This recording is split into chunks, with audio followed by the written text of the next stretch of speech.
Namaste everyone, I am Avdesh Kumar and I once again warmly welcome you all to the ongoing unit-wise important topics for the UGC Unit Paper 2 for Disaster Management. So today we will go through with the important topics of Unit 3rd, which is dedicated to legal framework, policy and governance. Lecture on important topics of Unit 1 and Unit 2 are already covered and available on our YouTube channel. If you have not watched yet, you can visit the videos. For receiving the quick updates, kindly subscribe the channel if not subscribed yet. And before proceeding to the Unit 3's important topics, to receive the relevant learning materials in PDF and other formats, you may scan this code to connect with our WhatsApp group. And obviously, the language of the lecture will be mixed. तो यहाँ हम देख सकते हैं कि syllabus दे रखा है जिसके अंदर 10 यूनिट है, हमने कल भी बात की थी. और आज हम यूनिट 3 जो लीगल फ्रेमवर्क पर और पॉलिसी गवर्नेंस पर का कंटेन करती है या फिर इसके अंदर सारे टॉपिक्स हैं उसको देखने वाले हैं. और इस सिलेबस को अगर हम देखें तो इसमें legal framework related to disaster management की बात की गई है, जिसके अंदर बहुत इम्पॉर्टेंट यानी कि ये एक तरह से सबसे ज़्यादा अगर कोई इंपॉर्टेंट टॉपिक इस पूरे यूनिट में हम देखेंगे तो लीगल फ्रेमवर्क में जाहिर सी बात है डिज़ास्टर मैनेजमेंट एक्ट 2005 है, क्योंकि इसी से ओरिजिनेशन होता है. फिर बाद में हमारी जो अपेक्स बॉडीज़ हैं या जो बाकी के ऑर्गेनाइजेशन NDRF, NIDM और ये सब है जिनकी बात हम आगे करेंगे अभी. तो disaster management act 2005 it's a very important topic and number of question can be generated from here. और इंटरनेशनल इसके बाद में हमारे जो पॉलिसीज़, प्लान्स और प्रोग्राम्स और लेजिस्लेशन और भी हैं जो इसके बारे में भी इस टॉपिक को कवर किया गया है. International legal framework related to disasters में अभी जो चल रहा है सेंडाई फ्रेमवर्क 2015 टू 30. इसके अलावा इसके पहले के 2005 and 15 Yokohama strategy, sustainable development goal and disaster. ये क्या है कि बिल्कुल इस तरह से सीधे में लिखा है, हम इसे उल्टा पढ़ेंगे असल में. तो क्या है कि यहाँ पर से जिसे सबसे लेटेस्ट टॉपिक इंक्लूड किया गया उसके पहले का ये था, उससे पहले जो है योकोहामा स्ट्रेटजी आती है. तो हम इसको इस तरीके से पढ़ेंगे कि एक के बाद कोई घटना होती हुई और दूसरे को उससे प्रेरणा मिलती है, उसका जन्म होता है. तो इस अप्रोच से इसको पढ़ेंगे. Policies related to disaster, national policy 2009 and then national disaster plan 2019. ये मैंने पहले भी शेयर किए हुए हैं ग्रुप में, व्हाट्सएप ग्रुप में. तो मेरे ख्याल से काफ़ी पहले कर दिया था, तो इसमें जिन्होंने भी इसको देखा होगा वो इन सब चीज़ों को जान पा रहे होंगे, पहचान पा रहे होंगे. Institutional frame arrangement of disaster management जिसमें NDMA, SDMA, DDMA, national disaster response force आती हैं. और फाइनेंशियल अरेंजमेंट्स एक बिल्कुल अलग हेड है और इसमें काफ़ी कॉम्प्लेक्स टॉपिक हैं और पार्टिकुलरली फाइनेंस डोमेन से जुड़े हुए हैं और बहुत ही ज़रूरी है. तो इससे कई क्वेश्चन जनरेट हो सकते हैं. तो सबसे पहले legal framework related to disaster management जब देखते हैं तो ये डिज़ास्टर मैनेजमेंट एक्ट है और ये पास हुआ था 2005 में. हम देख सकते हैं ये भारत का राजपत्र या गैजेट ऑफ इंडिया देखा जा सकता है इसमें. तो ये एक्ट जो है इसके अंदर टोटल 11 चैप्टर हैं. पहला चैप्टर प्रिलिमिनरीज के है को डेडिकेट है कि इसके अंदर जो बात है कि एक्ट असल में इसमें जो ये एक्ट किस तरीके का है और क्या काम करता है, कि ये एक्ट जो है प्रोवाइड करता है effective management of disasters and all matter connected therewith और इंसिडेंट देयर टू. तो यहाँ पे सारी टर्मिनोलॉजी डिफ़ाइन की गई है कि हम किसको डिज़ास्टर कहेंगे, किसको हम डिज़ास्टर मैनेजमेंट कहेंगे. डिज़ास्टर मैनेजमेंट की जो ऑफिशियल हमने जो डेफिनेशन देखी थी शुरुआत के लेक्चर में, तो वो भी हमने देखा था कि हम डिज़ास्टर मैनेजमेंट एक्ट में जो डेफिनेशन लिखी है उसकी बात कर रहे थे, तो वो यहीं पे लिखी हुई है प्रिलिमिनरी में. इसके बाद यूनिट 2 में national disaster management authority NDMA बनती है, जो कि अपेक्स बॉडी है डिज़ास्टर मैनेजमेंट की भारत में.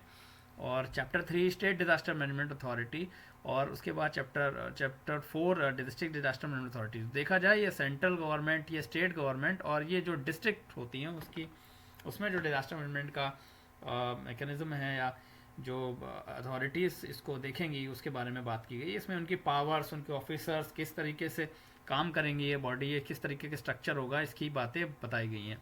चैप्टर 5 में measures by the government for disaster management, क्या क्या कदम उठाएगी सरकार, इन सब के बारे में जानकारी दी गई है, इसके बारे में इंडिकेट किया गया है. चैप्टर 6 में लोकल अथॉरिटीज़ हैं और चैप्टर 7 में national institute of disaster management NIDM है. और national disaster response force NDRF है, इसके बारे में, ये सब के बारे में आगे चर्चा करेंगे। चैप्टर 9 में फाइनेंस और अकाउंट एंड ऑडिट है। तो जो हमारी प्रीवियस अगर आप देखेंगे इसको, तो डिज़ास्टर फाइनेंशियल मैनेजमेंट का जो टर्म है वो एक्चुअली यहाँ से ही रिलेट करता है फाइनेंस अकाउंट एंड ऑडिट से, चैप्टर नंबर 9 में। और चैप्टर 10 में ऑफेंसेस एंड पेनल्टीज, और फिर मिसलेनियस आता है। तो क्या सुपरसीडिंग इफेक्ट रखता है ये एक्ट, और किस तरीके से ये काम करता है, इन सब के बारे में जानकारी की एक्ट मैं पहले ही शेयर कर चुका हूँ, तो इसको ज़रूर देख लें। आगे हम जब चलते हैं तो लॉस, पॉलिसी एंड प्लान्स, कई सारे 2005 एक्ट की हम अभी बात कर चुके हैं, तो पॉलिसी की बात हमें 2009 में करेंगे, 9 में जो आई थी उसकी बात हम करेंगे। नेशनल डिजास्टर प्लान 2016 में आया था, उसके बाद इसको रिवाइज किया गया था 2019 में, आई थिंक नवंबर 2019 में। और इसी तरीके से सिविल डिफेंस के और सिविल डिफेंस के एक्ट और रूल्स यहाँ हम देख सकते हैं उनके रेस्पेक्टिव ईयर्स। तो ईयर्स इंपॉर्टेंट है क्योंकि ये डायरेक्टली ऑब्जेक्ट में पूछे जा सकते हैं। तो इस तरीके से कि मॉडल फायर सर्विस बिल कब आया था 1958 में, तो उसके बाद revise model fire service bill कब आया था 2019 में। इस तरीके से ईयर तो एज इट इज़ इंपॉर्टेंट, कि कोई भी पूछ सकता है कि नेशनल डिजास्टर मैनेजमेंट पॉलिसी कब आई थी, 2009 में आई थी।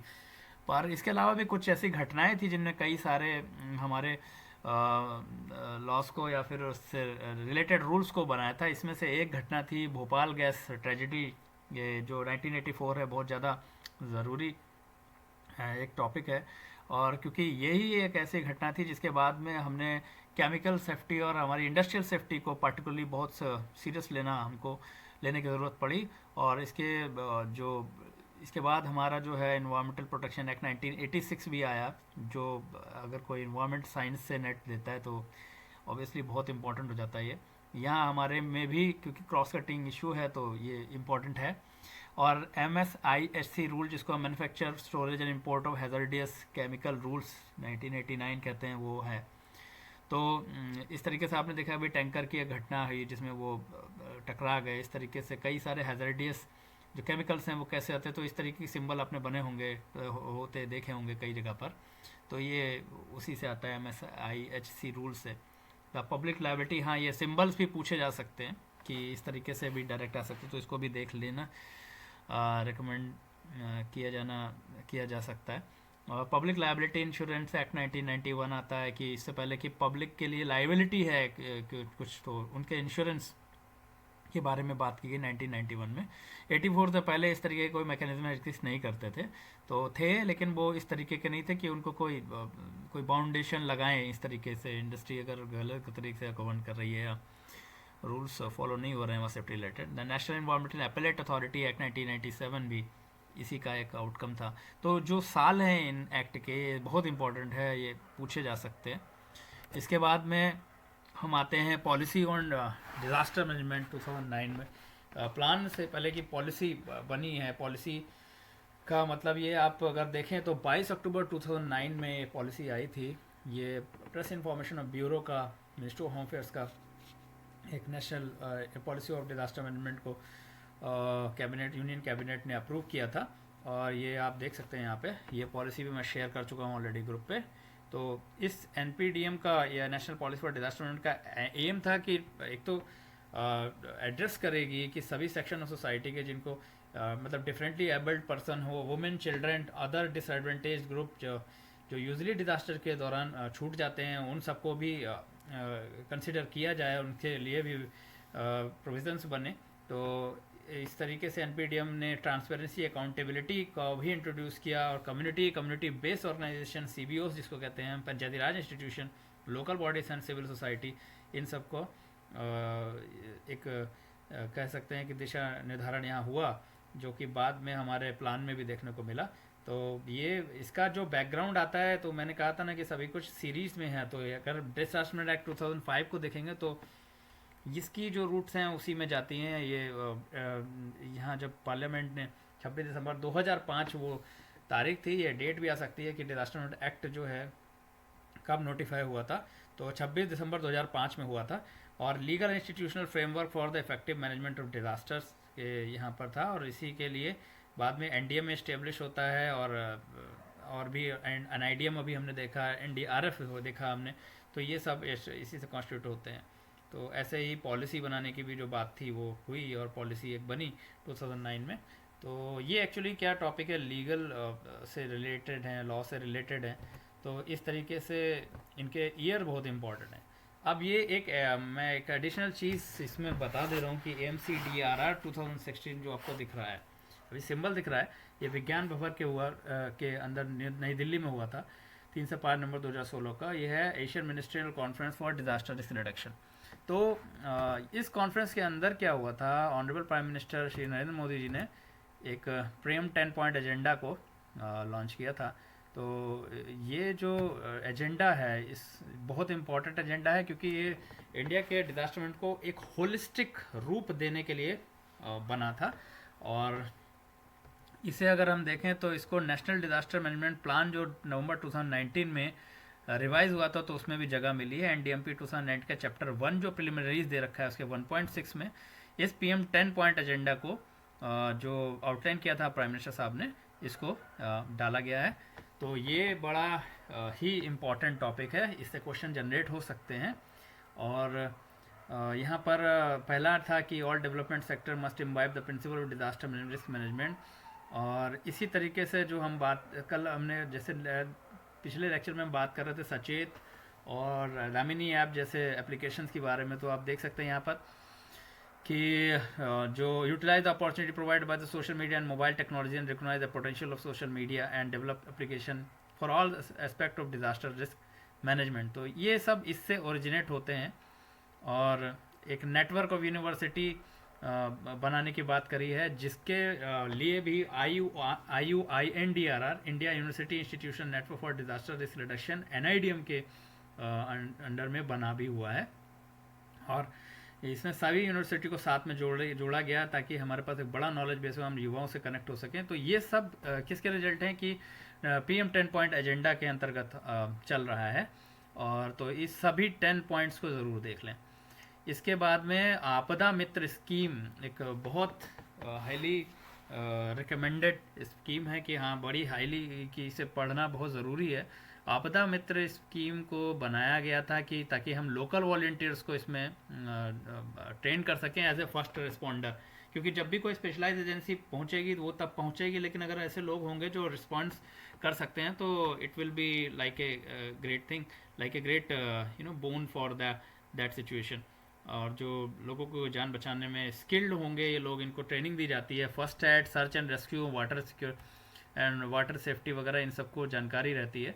तो इनके पास किट्स भी होते हैं। तो ये जो है योजना है आपदा मित्र स्कीम, ये पहले पायलट प्रोजेक्ट की तरह चली थी, लेकिन आज इसमें लगभग 1 लाख कम्युनिटी वॉलंटियर्स जो हैं ट्रेन किए जा चुके हैं। और 350 multi hazard disaster prone district में ऐसा किया जा चुका है। और हाँ एक और बात है, ये कहीं आपदा मित्र भी हो सकता है और आपदा सखी के नाम से भी ये हो सकता है, तो इसमें कंफ्यूज नहीं होना है, आपदा सखी भी लिखा हो सकता है। अगर आप देखेंगे तो 17th foundation day of NDMA में आपदा मित्र स्कीम के लिए जो ट्रेनिंग मैनुअल है वो जारी किया गया था। ऑनरेबल होम मिनिस्टर साहब जो हैं अमित शाह जी, इन्होंने लॉन्च किया था। तो यहाँ पर जो आपदा मित्र का आप देख सकते हैं इस तरीके से distribution of certificate of ID card, ये कहीं का डिस्ट्रीब्यूशन था जहाँ पर ये ट्रेनिंग कंप्लीट हुई होगी। तो मैंने उसको दिखाया है कि आप आपदा मित्र और आपदा सखी में कन्फ्यूज़न ना रखें, तो ये हो सकता है। इस तरीके से मई 2016 के लगभग में आई थी और इनिशियली ये पायलट प्रोजेक्ट के तौर पे कुछ जिलों के अंदर लागू की गई थी, जहाँ पर मल्टी हैज़ार्ड डिस्ट्रिक्ट होती हैं, यानी एक से अधिक जो होती हैं। जब हम हैज़ार्ड पढ़ रहे थे तो हमने उसको देखा भी था। तो ये आपदा मित्र स्कीम को ज़रूर पढ़ लें और इसके जो डेटा है उसको काइंडली वेरीफाई कर लें, जिससे कि आप अगर कोई क्वेश्चन आपदा मित्र स्कीम से आता है तो देयर आर हाई प्रोबेबिलिटी और ये किया जा सके। तो इसके बाद में यहाँ पर जो एक और स्कीम जो इम्पोर्टेंट है वो है national cyclone risk mitigation project NCRMP। तो ये ministry of home affairs, again क्योंकि disaster management ministry of home affairs ही देखती है। और इसने जो वर्ल्ड बैंक के सपोर्ट से 2 फेजेस में इसको लागू किया था, जो भारत के साइक्लोन प्रोन कोस्टल स्टेट्स हैं और यूनियन टेरिटरी हैं उसमें। तो national disaster management authority, apex body in disaster management in India. So it was the authority which was designated as the implementation agency. अब ये दो फेज़ में जैसे कि इन्होंने बताया, तो ये दो फेज़ कैसे थे एनसीआरएमपी, फेज़ 1 फेज़ 2। तो फेज़ 1 उड़ीसा और आंध्र प्रदेश में है। मतलब अगर एक क्वेश्चन आता है कि कौन से स्टेट को सबसे पहले फेज़ में चूज़ किया गया, तो उड़ीसा आंध्र प्रदेश का अगर है तो उसमें हो सकता है। तो ऐसा भी क्वेश्चन आ सकता है।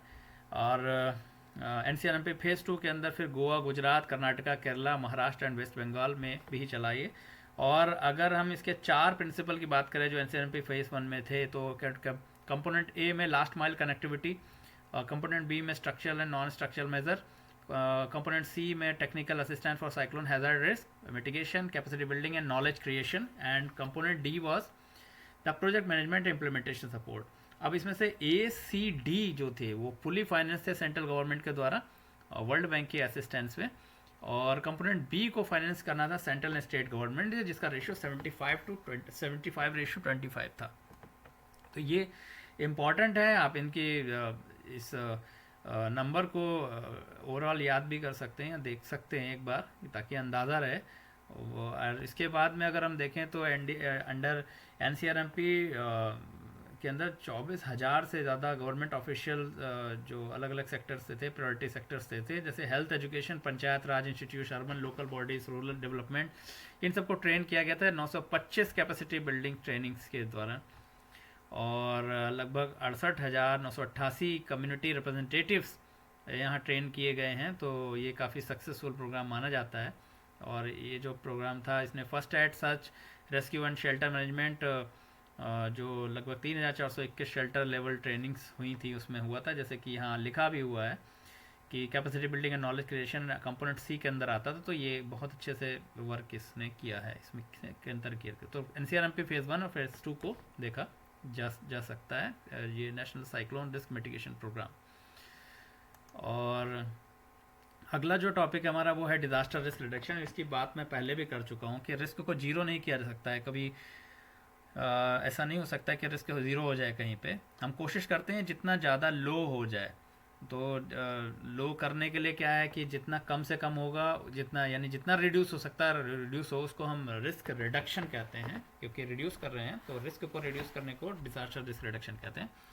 एक डायग्राम है जिसमें समझा जा सकता है कि अगर आप इस ट्रेंच को देखें तो यहाँ पर गिरने की प्रोबेबिलिटी हाई है, लेकिन अगर वो गिर जाएगा तो बड़ा लो इम्पैक्ट होगा। तो यहाँ पर रिस्क जो है इस तरीके का है कि high probability but low, and in second figure we can see the low probability and low impact, यानी गिरने की संभावना भी कम है और अगर गिर भी जाएंगे तो ज़्यादा चोट नहीं लगेगी, लो इम्पैक्ट है। लेकिन थर्ड वाला जो अगर हम देखेंगे तो लो प्रोबेबिलिटी एंड हाई इम्पैक्ट है। तो यहाँ पर है तो गिरने की प्रोबेबिलिटी बड़ी कम, लेकिन अगर गिर गए तो इम्पैक्ट बहुत हाई होगा। बट ये चौथा केस एक्सट्रीम केस है।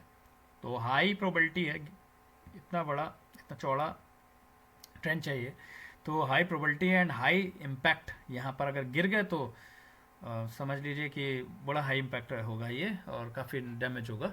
तो इस तरीके से अगर हम देखें तो इसमें डीआरआर का केस अगर हम देखें तो ये लो प्रोबेबिलिटी लो इम्पैक्ट, यहाँ पर सबसे रिड्यूस स्थिति है इसमें। तो इस तरीके से हम रिस्क को रिड्यूस करते हैं, जिसको डीआरआर कहा जाता है। डीआरआर बार बार इस्तेमाल होगा हमारे पूरे लेक्चर्स में। इसके बाद में अगर हम देखें तो United nation office for disaster risk reduction में हम देखें तो हमारे जो सिलेबस में लिखा हुआ है वो योकोहामा स्ट्रेटजी के बारे में लिखा है। ये आई कब थी? 1994 में। लेकिन इससे पहले भी बैक स्टोरी है कि 1989 में एक डिकेड था जिसको बोला गया था international framework for action for the international decade for natural disaster reduction, IDNDR। It is for the response to emergency, यानी इमरजेंसी मतलब कोई ऐसी स्थिति जिसे अचानक से आ गई हो तो उससे कैसे रिस्पॉन्स करता है। 1989 के अराउंड था। 1990 में योकोहामा स्ट्रेटजी आती है जो कि अडॉप्ट की गई थी world conference on natural disaster reduction consider linkage to development. कहाँ पर योकोहामा स्ट्रेटजी को अडॉप्ट किया गया था, ये क्वेश्चन बन सकता है। तो world conference on disaster reduction में 1994 में इसको अडॉप्ट किया गया था। इसके बाद international strategy for disaster reduction and reduce risk, जो हम अभी DRR देख रहे थे पीछे, बिल्डिंग ताकि रेजिलियंस हमारे बिल्ड हो सके, उसकी बात की गई थी। तो यानी कि ये बहुत शुरुआती माइलस्टोन माने जा सकते हैं डिज़ास्टर मैनेजमेंट में, जिन्होंने दुनिया को रिस्क की सिग्निफिकेंस को समझाया और उसको रिड्यूस करना कितना ज़रूरी है इसके बारे में बताया। तो यानी पहले बात थी रिएक्टिव, यानी कुछ हो जाएगा उसके बाद हम रिएक्ट कैसे करेंगे, रिस्पॉन्स कैसे करेंगे। आप देखेंगे तो रेड कलर से लिखा हुआ रिस्पॉन्स टू इमरजेंसी, जबकि प्रोएक्टिव का मतलब होता है कि हम रिस्क को रिड्यूस करेंगे, होने से पहले ही उसको रोकेंगे। तो ये रिएक्टिव टू प्रोएक्टिव, इसको हम पैराडाइम शिफ्ट भी मानते हैं। अब ये जो ISDR फ्रेमवर्क फॉर एक्शन है, तो international energy for disaster reduction, ये जो बनी थी, इसका इम्प्लीमेंटेशन किया गया था। तो बेसिक एम यही था कि हमारे किस तरीके से हैज़र्ड से हमारे जो प्रोटेक्शन हम कर सकें और इंटीग्रेशन कर सकें रिस्क रिडक्शन का सस्टेनेबल डेवलपमेंट में, यानी कि जो सतत विकास है उसके अंदर हम इसको हिंदी में किस तरीके से इंटीग्रेट कर सकें, यानी डिज़ास्टर मैनेजमेंट को के करते हुए हम सस्टेनेबल डेवलपमेंट करें। इंटीग्रेट कर दिया गया दोनों चीज़ों को।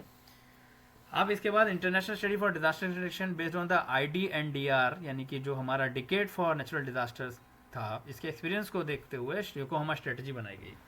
और इसका जो हमारा safer world of in the 21st century disaster and risk reduction की जब बात की गई, तो यहाँ पर कुछ ऑब्जेक्टिव तय किए गए एक विजन के साथ में। तो यहाँ पर विजन तो ये था कि सारी सोसाइटीज़ को ज़्यादा से ज़्यादा रेजिलिएंट आपदा से बनाया जा सके, और नेचुरल हैज़र्ड और जो related technological and environmental disasters हैं, जिससे कि environmental, human, economic, social losses कम से कम हो सके, इसको देखते हुए ऑब्जेक्टिव बनाए गए। तो ऑब्जेक्टिव 1 तो कि इंक्रीज़ करनी पब्लिक अवेयरनेस को, कमिटमेंट फ्रॉम पब्लिक अथॉरिटी 2 था। इसके बाद पार्टनरशिप करनी थी, नेटवर्किंग करनी थी, ये 3rd में था। इसके बाद 4th में हमारा साइंटिफिक नॉलेज को इंटीग्रेट करके काम करना है। तो इस तरीके से इनको अचीव करने के लिए भी जो इशू एड्रेस किए थे उनको डिटेल में यहाँ पर बताया गया, और areas of the common concern को भी देखा गया। इसके बाद मोडालिटीज़ और मैंडेटेड टास्क कि हमारे क्या रहते उस वक्त में। तो जो भी हमारे रिस्क रिडक्शन से El Nino and early warning systems पे काम हुआ था काफ़ी, तो ये हमारा जो है योकोहामा स्ट्रेटजी ने हमें यहाँ तक लाया। और इसके बाद में आते हैं कुछ फ्रेमवर्क इंटरनेशनल, क्योंकि ये समझ में आ गए थे किसी भी एक ज़िले की, किसी भी एक स्टेट की, किसी की देश के बस की बात नहीं है कि आपदा को प्रबंधित किया जा सके, क्योंकि ये ट्रांस बाउंड्री इशू भी होते हैं। एक आपदा किसी देश में आती है तो वो वहीं रुकेगी, ऐसा कुछ नहीं है। वो डिज़ास्टर कंसिडर नो बाउंड्रीज। तो यहाँ पर 2005 और 2015 में एक HFA, जिसको हम Hugo framework for action, Hugo framework action, इसके बारे में आगे पढ़ेंगे अभी। और 2015 और 30 यानी कि Sendai framework for disaster reduction, जिसमें हम अभी हैं 2015 से 30, तो आज 2025 चल रहा है, तो 5 साल बाद ये कंप्लीट हो जाएगा। और इस तरीके से हम 2015 और 2030 में Sendai framework for disaster reduction में अभी चल रहे हैं। तो ये it's is highly important one. इसके अलावा ये बड़ा चर्चित है सस्टेनेबल डेवलपमेंट गोल्स। तो जितने भी जैसे कहा गया था ना पिछली स्ट्रेटजीज के अंदर जो आई थी, तो उसमें डिजास्टर मैनेजमेंट को सस्टेनेबल डेवलपमेंट गोल के साथ जोड़ दिया गया था। जैसे अगर आप यहाँ देखेंगे तो international strategy for disaster risk reduction के अंदर यहाँ तक कि रिस्क का मैनेजमेंट कैसे हो रहा है, इंटीग्रेशन किया गया था रिस्क रिडक्शन का सस्टेनेबल डेवलपमेंट गोल से, सस्टेनेबल डेवलपमेंट के साथ में। तो जब ये किया गया, तो अगर हम देखें तो ये सब इंटर रिलेटेड है। तो 17 में से टोटल 17 सस्टेनेबल डेवलपमेंट गोल है, नंबर आ सकता है उसका 17 सस्टेनेबल डेवलपमेंट गोल है। और इसमें से 10 जो हैं डायरेक्टली या इनडायरेक्टली डिज़ास्टर रिस्क से ही, डिज़ास्टर से कहीं ना कहीं मिलते हैं। जैसे अगर हम 13 की बात करें तो क्लाइमेट एक्शन है, very important. So by number ये पूछे जाते हैं, कई सारे एग्जाम से पहले पूछे जा चुके हैं। और इन्वायरमेंटल साइंस का जो नेट का एग्ज़ाम होता है उसके अंदर काफ़ी आता है कि 13 गोल किससे रिलेटेड है, तो क्लाइमेट एक्शन से है। और इसी तरीके से अगर हम 1 को देखें तो नो पॉवर्टी है। तो इस तरीके से डायरेक्ट नंबर दे करके पूछा जा सकता है ये कौन सा गोल है, तो ये बताना हो सकता है। तो इसके बाई नंबर याद कर लिए जाएँ तो ये ज़्यादा अच्छा रहेगा। और HFA की अगर बात करते हैं तो HFA के जब लिया गया था तो इसके कुछ एक्सपेक्टेड आउटकम पहले सोचे गए थे। 2005 से 15 तक का पीरियड है, तो इसको ख़ास तौर पे ध्यान में रखना है। और इसके बाद में अगर हम स्ट्रेटेजिक गोल्स इसके देखें तो इंटीग्रेट करना था डिज़ास्टर रिस्क रिडक्शन को और sustainable development policy and planning. देखा जाए तो ये पहले की स्ट्रेटजी का ही एक लेकर के इसको दिया गया है। वहाँ भी हम सस्टेनेबल डेवलपमेंट गोल से डिजास्टर रिस्क रिडक्शन को ले रहे थे, यहाँ भी हमने ऐसे ही किया। तो इंस्टीट्यूशंस, मैकेनिज्म और कैपेबिलिटी को स्ट्रेंथन करने की बात की गई इसमें, और सिस्टमेटिक इन कोऑपरेशन रिस्क रिडक्शन का इम्प्लीमेंटेशन, इमरजेंसी प्रिपेयर्डनेस रिस्पॉन्स और रिकवरी प्रोग्राम, यानी यहाँ पर आ जाता है डिजास्टर मैनेजमेंट साइकिल।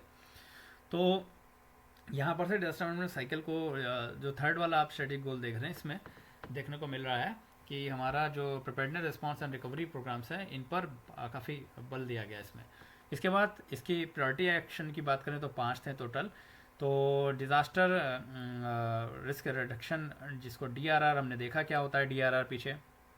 तो national and local priority of the strong institutional basis for implementation, ये होना चाहिए कि लोकल प्रायोरिटीज़ होनी चाहिए ताकि अच्छे से इम्प्लीमेंट किया जा सके नेशनल के साथ। इसके बाद सेकंड जो है access and monitor disaster risk and enhance early warning, यही बात पहले की स्ट्रेटजी में भी थी और यही बात ह्योगो फ्रेमवर्क में भी कही गई थी कि अर्ली वार्निंग और मॉनिटरिंग और एक्सेस पे ज़्यादा ध्यान दिया जाए। तो इसकी की एक्टिविटी डिटेल में बताई भी गई थी।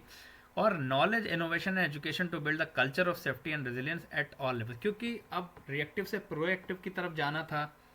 तो 2015 में इस बात पे बहुत बल दिया गया था कि सेफ्टी और रेजिलियंस जो है उसको एक कल्चर बनाना है। इसके बाद reduce the underlying risk factor, जो हमारे हम जानते हैं कि ये रिस्क हैं यहाँ पर, तो उसको हम रिड्यूस करने का काम किया, यानी DRR को इम्प्लीमेंट करें।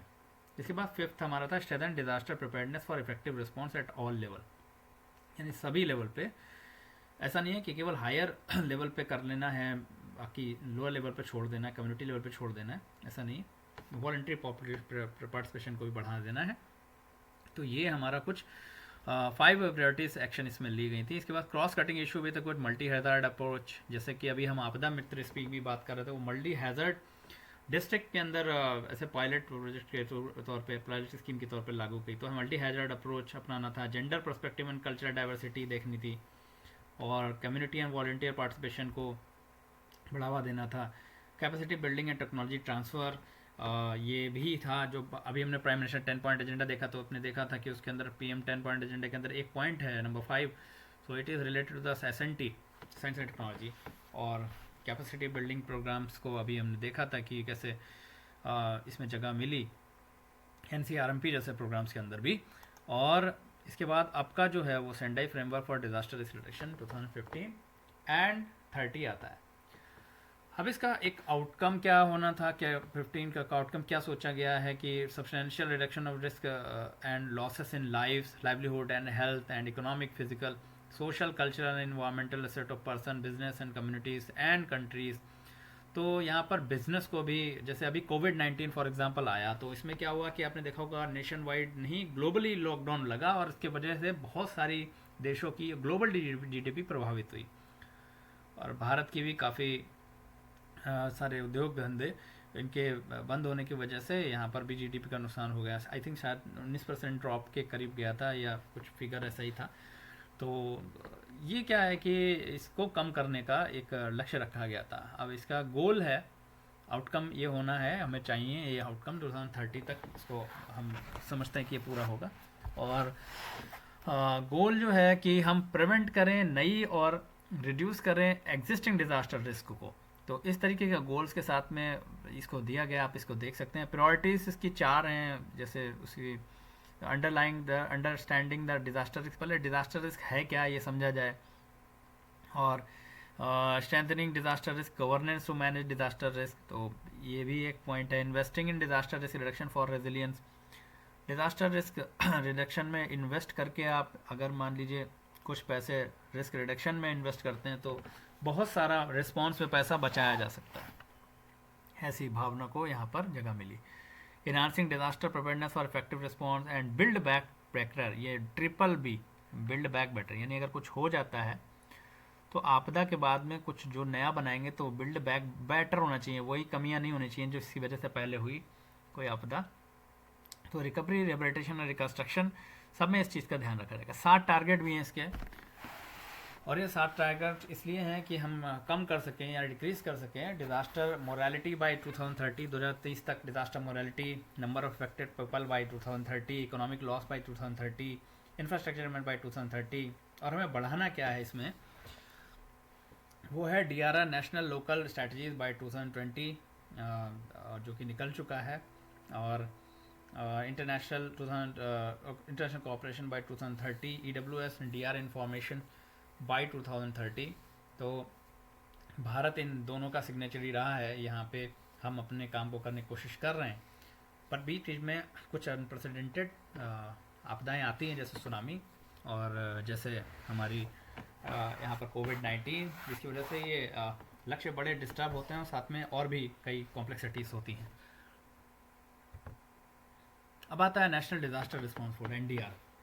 तो ये हमारे जो NDRF है, तो इसे हम राष्ट्रीय आपदा मोचन बल कहते हैं, नेशनल डिज़ास्टर रिस्पॉन्स फोर्स। तो हमने देखा था नेशनल डिज़ास्टर मैनेजमेंट एक्ट के अंदर भी इसके बारे में जब बात कर रहे थे, तो यहाँ पे हमने देखा था कि NDRF national disaster response force chapter 8 के अंदर मेंशन किया गया था। तो ये NDRF के बारे में जो क्वेश्चन पर्सपेक्टिव से जान लेना इम्पोर्टेंट है, वो ये है कि सबसे पहले इसका जो एक लोगो है, सेविंग लाइफ्स एंड बियॉन्ड, आपदा सेवा सर्वत्र, आप देख सकते हैं यहाँ लिखा भी हुआ है। और इसके बाद में एक और चीज़ जो इम्पोर्टेंट है कि बटालियन कितनी है इसकी, अभी मैंने जो लेटेस्ट देखा था उसमें इसे 2006 में एस्टैब्लिश बाय द वे किया गया था, और 8 बटालियन के साथ ये शुरू हुई थी। अब NDRF में 16 बटालियन है, और हर एक बटालियन में 1149 यानी 1149 लोग होते हैं। और ये NDRF के लोग जो होते हैं वो CAFF, अलग अलग जो हमारी फोर्सेस होती हैं, BSF, CISF, central industrial security forces, border security forces, CRPF, central reserve police forces, Indo Tibet border police, ITBP, SSB, सीमा सुरक्षा बल एंड असम राइफल, यहाँ से सब आते हैं और अपने एक डिप्यूटेशन पे और इस तरीके से आते हैं। अब इसमें इंटरेस्टिंग चीज़ ये है कि ये भारत के पास है एक ऐसी एक फोर्स जो कि केवल और केवल डिज़ास्टर मैनेजमेंट के लिए है, रिस्पॉन्स करने के लिए है। तो अगर आपको डिज़ास्टर मैनेजमेंट साइकिल याद होगा, तो उसमें यहाँ पर रिस्पॉन्स बड़ा इंपॉर्टेंट पार्ट था।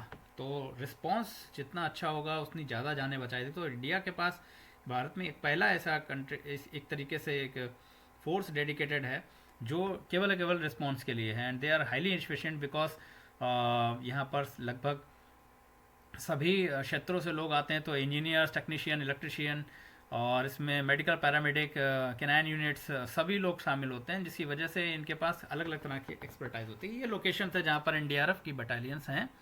तो it is taken with courtesy from the NDRF official website. इसके बाद हमारे पास आता है जो हमारा सिलेबस जिसको कहते हैं कि नेशनल डिज़ास्टर मैनेजमेंट अथॉरिटी। तो यहाँ पर जान लेना ज़रूरी है कि ये सेंट्रल गवर्नमेंट, स्टेट गवर्नमेंट और डिस्ट्रिक्ट गवर्नमेंट, अगर हम इंस्टीट्यूशनल फ्रेमवर्क अगर हम कहते हैं तो उसमें सेंट्रल के अंदर NDA में है, नेशनल डिज़ास्टर मैनेजमेंट अथॉरिटी। तो DM एक्ट के अंदर हमने वो देखा था कि ये जो NDA में बना है, तो इसमें इनके चेयरपर्सन जो होते हैं आप देख सकते हैं श्री नरेंद्र मोदी जी। तो हमारे प्राइम मिनिस्टर जो होते हैं वो इसके चेयरपर्सन होते हैं। अगर हम स्टेट डिज़ास्टर मैनेजमेंट अथॉरिटी की बात करें जो कि स्टेट गवर्नमेंट के अंडर होती है, तो SDM है वो इसको कहते हैं। तो मैंने Uttar Pradesh state disaster management authority का एग्जांपल यहाँ लिया, तो उसकी वेबसाइट अगर आप देखेंगे तो उस पर माननीय योगी जी का एज ए चेयरपर्सन में देख सकते हैं आप। तो यहाँ पर जो चीफ मिनिस्टर होते हैं उस राज्य के, वो उसके जो चेयरपर्सन होते हैं। इसके बाद अगर हम डिस्ट्रिक्ट डिज़ास्टर मैनेजमेंट अथॉरिटी के देखें तो डिस्ट्रिक्ट मजिस्ट्रेट इसको हेड करते हैं। तो यहाँ पे मैंने एग्जांपल लिया साउथ वेस्ट खासी हिल्स डिस्ट्रिक्ट फ्रॉम मेघालय। तो इस तरीके से सभी ज़िलों में, सभी जगह पे, स्टेट में और सभी और देश के अंदर हमारा इंस्टीट्यूशनल मैकेनिज्म काम करता है। तो इसके बाद अगर हम आगे देखते हैं तो डिज़ास्टर फाइनेंशियल मैकेनिज्म है, फाइनेंशियल मैनेजमेंट है। अब ये डिज़ास्टर फाइनेंशियल मैनेजमेंट का जो सिलेबस है आप देखें तो काफ़ी वेस्ट है और सच में काफ़ी इम्पॉर्टेंट है, क्योंकि नेशनल डिज़ास्टर मैनेजमेंट एक्ट में अगर चैप्टर 9 को देखें तो साफ तौर पे फाइनेंस अकॉर्ड एंड ऑडिट को भी एक चैप्टर डेडिकेट किया गया है। इसके अंदर national disaster response fund, national disaster mitigation fund, establishment of fund by state government, allocation of funds by ministries and department, and emergency procurement and accounting, ये सब चीज़ें इसमें देखी जा सकती हैं। तो अगर हम इसको डिज़ास्टर फाइनेंस मैनेजमेंट कहें देखें तो ये है क्या, जैसे इसको समझने के लिए कोई बहुत टेक्निकलिटी में नहीं जाते, हम सब कुछ ना कुछ पैसा अपने पास इसलिए रखते हैं कि कभी चलो किसी बुरे वक्त में काम आएगा। तो इस तरीके से फाइनेंशियल मैनेजमेंट या डिजास्टर क्या होता है, एक बुरा वक्त ही है। अगर आपकी डेफिनेशन को भी ध्यान से देखेंगे तो ये यही कह रही है। तो यहाँ पर एक सिस्टमेटिक प्रोसेस होना चाहिए जिसके अंदर planning, organising, controlling, monitoring, financial resources and expenditure related to disaster preparedness, response, recovery and mitigation. जहाँ भी आप इस सेट को देखें, preparedness, response, recovery and mitigation, पूरे डिजास्टर मैनेजमेंट साइकिल की बात हो रही है। और इसके अंदर अगर पूरे देश में आपदा प्रबंधन करना है या किसी राज्य में है, तो वो एक इतनी बड़ी जोग्राफिकल एरिया में इतनी डाइवर्सिटी के अंदर करने में एक बहुत बड़ा मैकेनिज्म लगता है जिसके पास एक प्रॉपर प्लानिंग होनी चाहिए। तो ये डिजास्टर फाइनेंस मैनेजमेंट का एग्जिस्टेंस ही इस बात को सुनिश्चित करता है कि वास्तव में डिजास्टर रिस्क रिडक्शन हो रहा है। और जो हमारे फ्रेमवर्क हमने पीछे पढ़े, सेंडाई फ्रेमवर्क 2015-30 हो या ह्यूगो हो, उससे पहले की स्ट्रेटजी योकोहामा हो, तो अगर आपको इम्प्लीमेंट ग्राउंड पे करना है तो डिजास्टर फाइनेंस मैनेजमेंट बहुत ज़्यादा इम्पोर्टेंट, फाइनेंशियल अरेंजमेंट ज़रूरी है। तो अगर हम देखें तो इसको टॉपिक वाइज अगर देखना चाहें तो डिजास्टर फाइनेंस मैनेजमेंट का टीम कंपोजिशन एक होता है कि फाइनेंस मैनेजमेंट करने के लिए जो टीम होगी वो किस तरीके होगी। वैसे तो अब इसके कई आंसर अगर हो सकते हैं, लेकिन एक जनरल अगर हम देखें तो फाइनेंस मैनेजमेंट में एक लीड जो ओवरसी करेगा फाइनेंशियल ऑपरेशंस, इंश्योर करेगा कॉम्प्रिहेंसिव विद पॉलिसी। जो पॉलिसी फॉर एग्जांपल भारत की 2009 की आई थी, तो और जो प्लान्स हमारे पास हैं कि प्लान्स क्या है कि ऐसे हम काम करेंगे, पॉलिसी क्या बता रही है कि नीतियाँ क्या हैं, तो उसके कंप्लायंस सुनिश्चित करेंगे। उसके बाद बजट एनालिस्ट यानी प्रिपेयर करेंगे मॉनिटर कि आखिर हमको चाहिए कितना।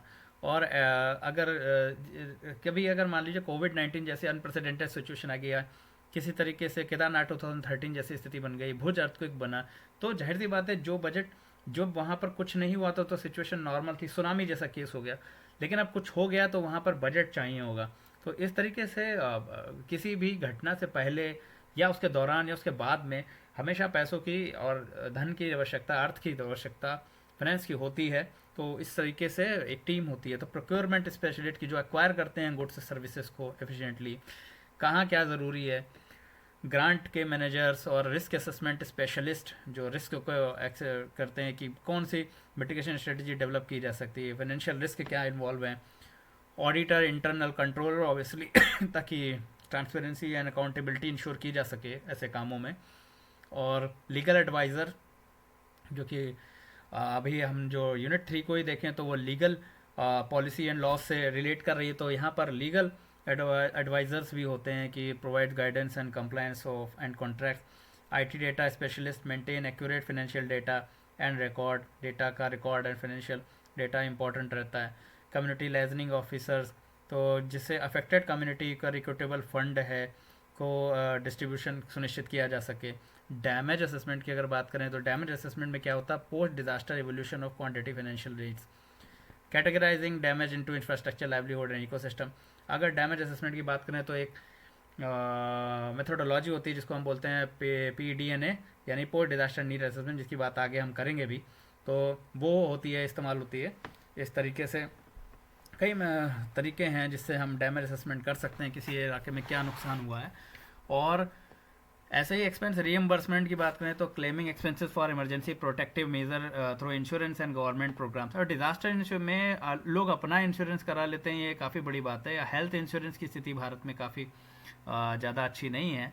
तो ऐसे में डिजास्टर इंश्योरेंस की जब बात करते हैं तो ये काफ़ी चैलेंजिंग एरियाज़ हैं। तो एक्सपेंस का रिम्बर्समेंट यानी कैसे जो पैसे दिए जाएं लोगों को, या जो प्रभावित लोग हैं या जो लोग इसमें लगे हुए हैं उनको, तो जितना एक्सपेंडिचर होगा उसका प्रॉपर एविडेंस अकाउंटेबिलिटी सुनिश्चित करते हुए कैसे रखा जाए।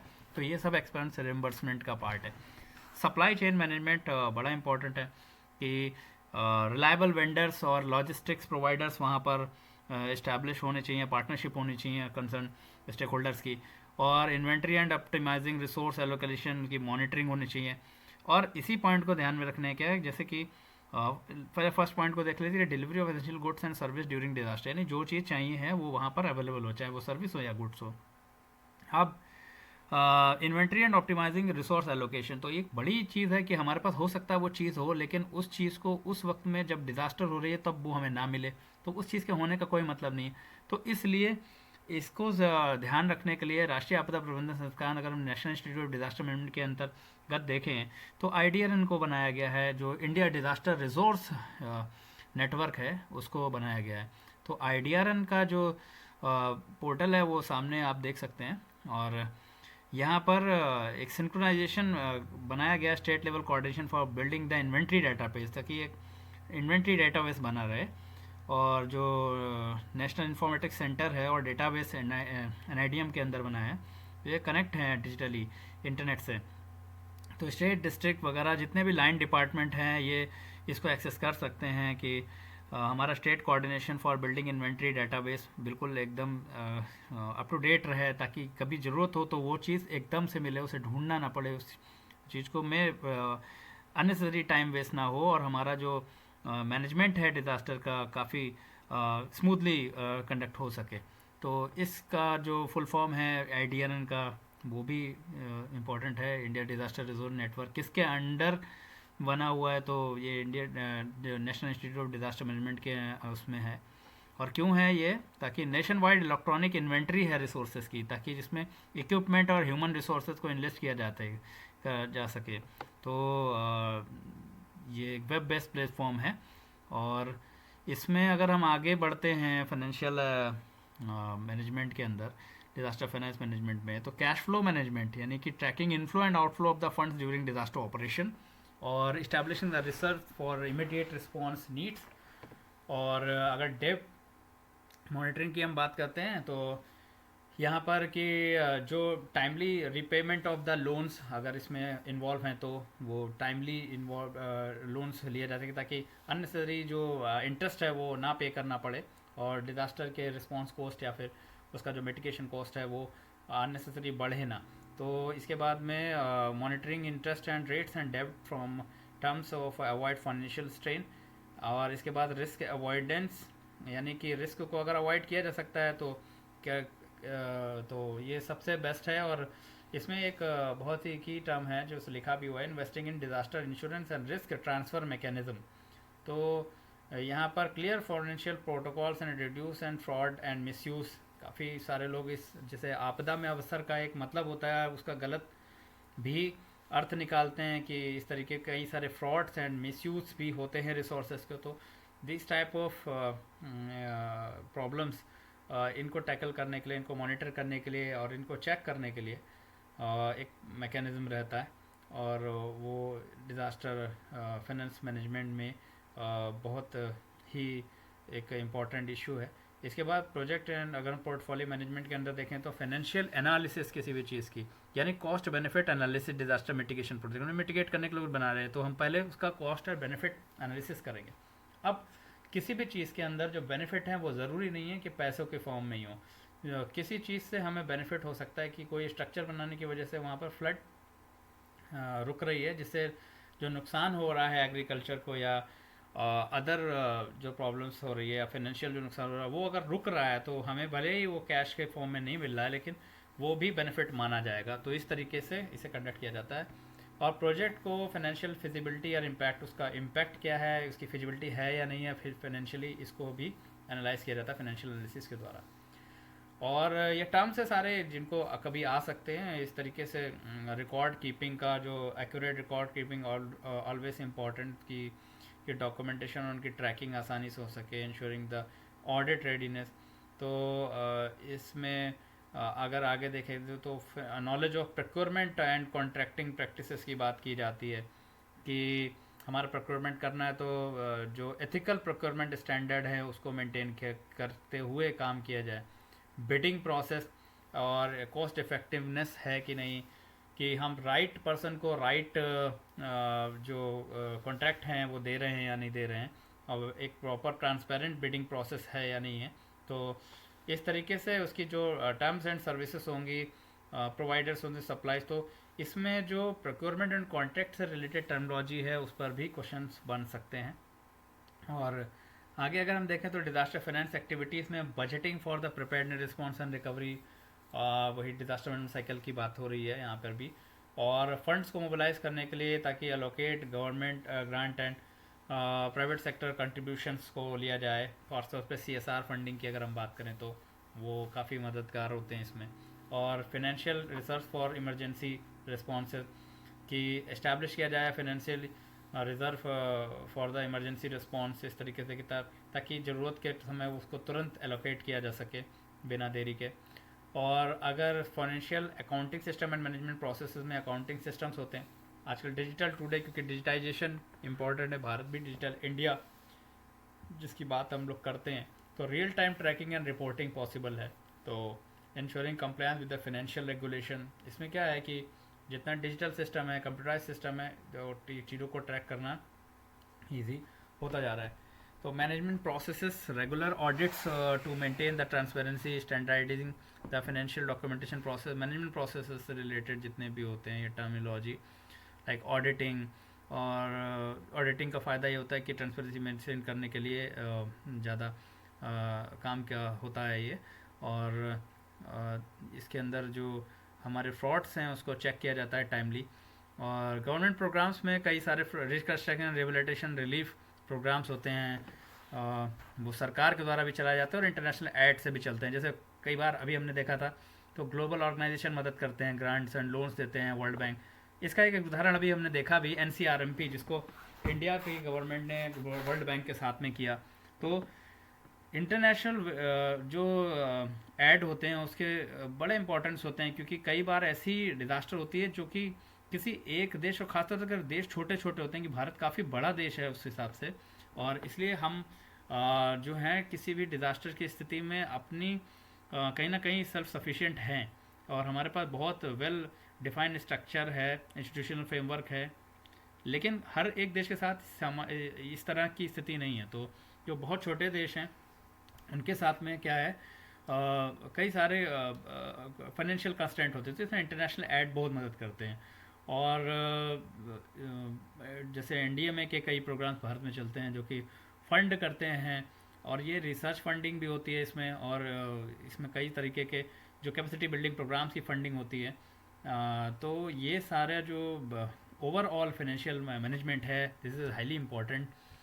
And one more thing, there is a 13 form finance commission, तो इसकी स्टडी के लिए काफ़ी अच्छी एक study national institute of disaster management ने की, तो इसको ये भी अवेलेबल है।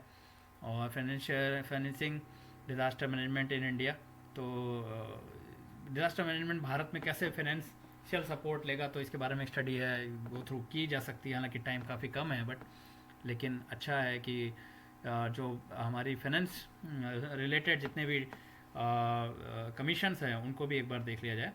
अब ये हमने PDNA की जैसे बात की थी, तो PDNA मैंने बताया था कि पीछे अगर देखें तो हमने देखा था कि किस तरीके से डैमेज असेसमेंट यहाँ पर conducting post disaster evolution of quantifying the financial need, तो पोस्ट डिज़ास्टर यानी आपदा होने के बाद। तो अब post disaster need assessment is an internationally accepted methodology for determine the physical damage, economic losses and cost of meeting recovery needs after a natural disaster through a government led process। तो इसमें जो आपदा होगी इसमें क्या physical damage हुए, क्या economic damage हुए हैं, और कैसे कॉस्ट हुई है, उससे कैसे रिकवरी की जा सकती है, तो ये गवर्नमेंट लेड प्रोसेस होता है। अच्छा, इसके अंदर एक और चीज़ है कि अगर हम देखें तो रिकवरी केवल फिजिकल होती है, अभी इमोशनल भी काफ़ी लोगों को प्रभावित करती है आपदाएं, तो उसका भी इसके अंदर जो हमें देखना पड़ता है कि डिज़ास्टर मैनेजमेंट पे अगर हम फिजिकल सारी तो हमने वो कर दी, लेकिन लोगों का इमोशनल जो डैमेज हुआ है दैट इज़ लाइफ डेथ में भी लाइफ लॉन्ग। सो उसके लिए हमारे जो साइकोलॉजिकल सपोर्ट सिस्टम्स है उनको वेल इन प्लेस करना, तो ये भी एक हमारा आपदा होने के बाद में एक कहीं ना कहीं हमारी जिम्मेदारी है, और ये भी एक नीड है जिसका असेसमेंट इम्पॉर्टेंट है। और ऑब्जेक्टिव क्या है PDNA की कि एक मैकेनिज्म होना चाहिए कि जिससे रिकवरी प्लानिंग और असेसमेंट आपदा के बाद किया जा सके। Assessment also highlight the macro economics and the human impacts of the disaster, यानी कि मैक्रो इकोनॉमिक्स को तो बताएगा, लेकिन ह्यूमन इम्पैक्ट्स जो हैं उनको भी डिजास्टर को बताएगा, डिजास्टर के ह्यूमन इम्पैक्ट्स के बारे में बताएगा। और joint assessment analysis the damage, economic loss, effect and impact of the disaster, identify the recovery needs across the identified sectors. जो अभी हम बात कर रहे थे कि किन किन सेक्टर्स के ऊपर हो सकता है, तो वही सेक्टर्स हैं जितने भी किसी भी स्टेट के अंदर या किसी भी रीजन के अंदर एग्जिस्ट करते हैं, और उनके अगर प्रभावित होने से वहाँ पर बहुत ही जो नॉर्मल जीवन है वो प्रभावित हो जाता है, उन सब की बात की गई है. इसके बाद फोर्थ हमारा the recovery needs identified helps to mobilise resource and develop a comprehensive recovery strategy. जिससे हम रिकवरी स्ट्रेटजी बना दें, यानी long term recovery strategy basically बना सकें. तो ऑब्जेक्टिव भी पूछे जा सकते हैं. और PDNA की फुल फॉर्म इंपॉर्टेंट है. इट इज़ PDNA यानी पोस्ट डिजास्टर नीड असेसमेंट. तो with this I think videos getting too long, so let's sum up here, and thank you so much because it was a long unit. Legal framework, comprises lots of terminology, legal terminology, and lots of provisions, laws are there. So obviously this much length is justified. So thank you. For any further information you can connect with me, so my details are here. So we will meet in the next video for the unit 4 and 5. So with this word I would like to thank you all. Thank you. I'm Samik.